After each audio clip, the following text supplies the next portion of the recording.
L'une des révélations de la saison pourrait être Ivan Cavaleiro, un des nombreux Portugais de l'AS Monaco, puisqu'il y en a énormément cette saison.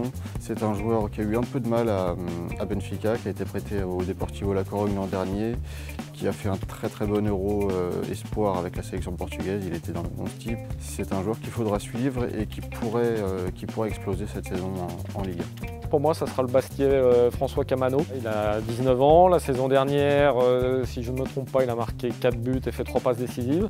Là, en préparation, il a brillé. Il a montré qu'il avait un talent vraiment qui le place au-dessus pour moi d'un ancien Bastiais qui était Thauvin. Donc je ne serais pas surpris si cette année, il doublait ses chiffres et qu'il arrivait à atteindre les 8-9 buts et 6-7 passes décisives. Et à 19 ans, ça serait fort. J'ai envie de mettre une pièce sur Abdelaziz Barada. Joueur de l'Olympique de Marseille, arrivé déjà il y a un an et qui a eu des soucis avec ses adducteurs l'année passée. C'est une recrue choisie par Marcelo Bielsa, on a tendance à l'oublier. Pendant les matchs de préparation, il lui a donné les clés du jeu. Quelque chose me dit qu'il pourrait briller cette saison avec l'OM.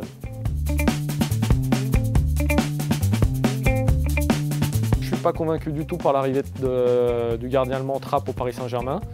Alors je ne remets pas en question son talent. Maintenant je pense que le Paris Saint-Germain avait déjà un très bon dernier rempart avec Sirigu.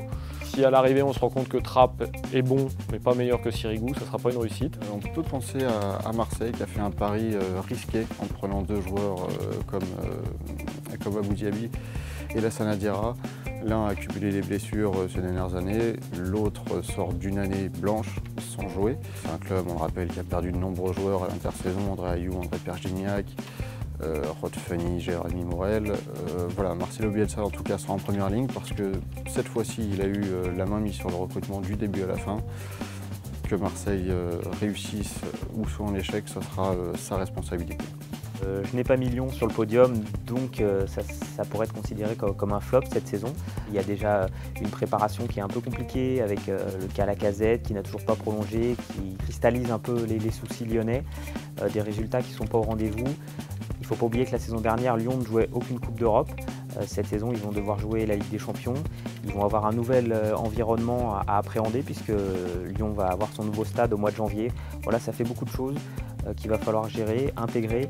Et je pense que face à la concurrence, ça sera peut-être un petit peu compliqué pour Lyon d'accrocher à nouveau le podium cette saison.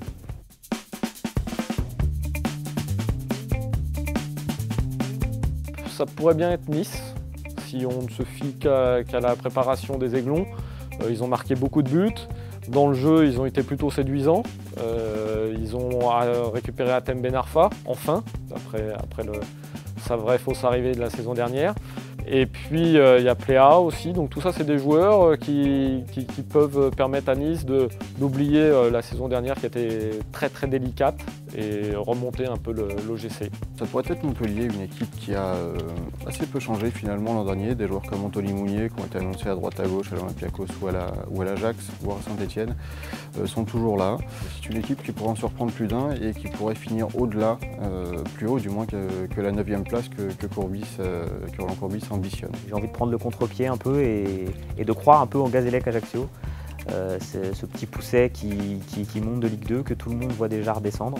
Voilà, j'ai envie d'y croire, j'ai envie de me dire que tout n'est pas joué d'avance pour eux. C'est un groupe sur l'euphorie de la montée, ils peuvent prendre des points au début de saison. Ils ont un tout petit stade, voilà, on sait que c'est jamais facile d'aller jouer en Corse. Donc pourquoi pas se maintenir.